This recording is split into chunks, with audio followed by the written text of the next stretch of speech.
Hidup kita hari ni mudah betul. Assignment ChatGPT, copywriting ChatGPT, persoalan paling susah pun iaitu nak makan mana pun ChatGPT juga. So saya dengar ada yang kata ChatGPT ni dia boleh akses ke macam-macam laman web, macam-macam buku. Jadi saya nak try tanya dia, siapa Nabi Muhammad sallallahu alaihi wasallam? So, video kali ni 100% perkongsian saya tentang Nabi Muhammad bukan dari bacaan atau apa yang saya belajar, tapi ini adalah dari ChatGPT. Jom kita dengar apa kata Al-Fadil Ustaz ChatGPT.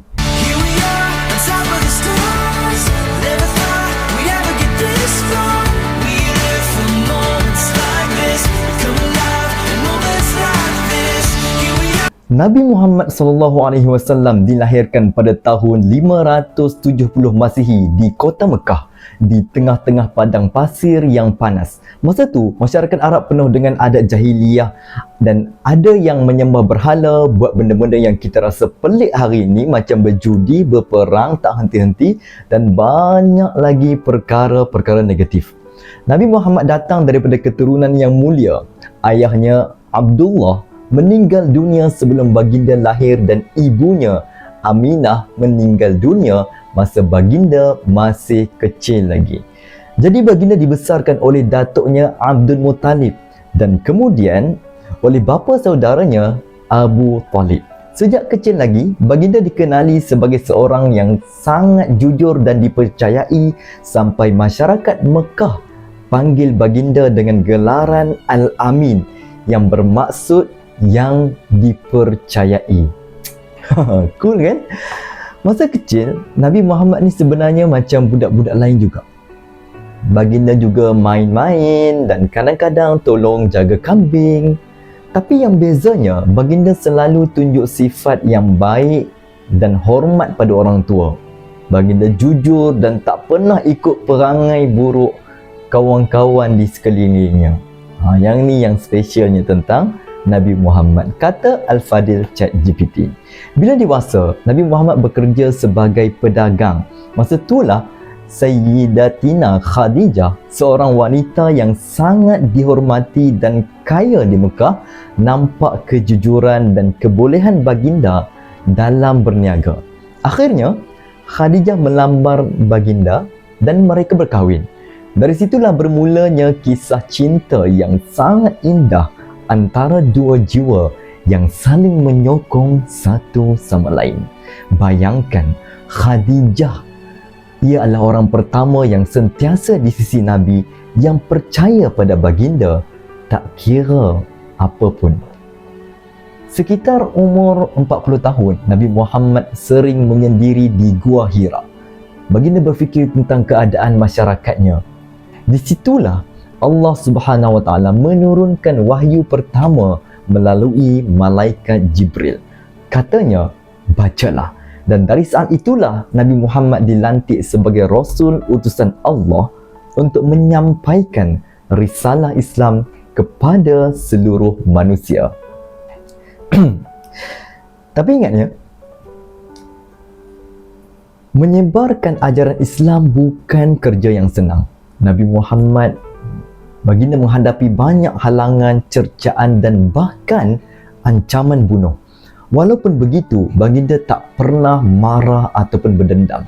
Bahkan baginda sentiasa sabar dan mendoakan kebaikan untuk orang yang menentangnya dan cuba tunjukkan akhlak yang terbaik kepada semua. ChatGPT cakap tau, satu peristiwa besar dalam hidup Nabi ialah hijrah ke Madinah. Masa tu, penduduk Madinah sambut baginda dengan penuh kasih dan semangat. Madinah pun jadi tempat di mana masyarakat Islam mula berkembang pesat. Di Madinah, Nabi Muhammad jadi pemimpin, hakim dan ketua dalam membangunkan sebuah negara Islam pertama yang penuh dengan nilai kemanusiaan, keadilan dan kasih sayang. Kau, ChatGPT cakap. Nabi Muhammad juga memimpin dalam peperangan bila keadaan memaksa. Tapi yang menariknya, baginda sentiasa ingat ingatkan kepada para sahabat untuk tak menzalimi musuh, jangan kacau orang awam dan jangan rosakkan tanaman. Bukan macam tu buat sekarang.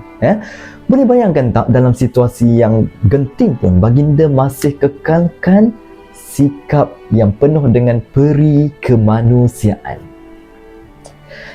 Akhirnya, selepas lebih 23 tahun berdakwah, Nabi Muhammad SAW pun wafat pada usia 63 tahun.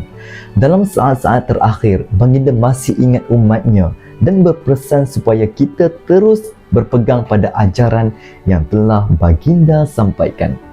Bepergian baginda adalah kehilangan yang sangat besar, tetapi kita masih ada ajaran dan kisahnya yang akan terus hidup dalam hati kita semua.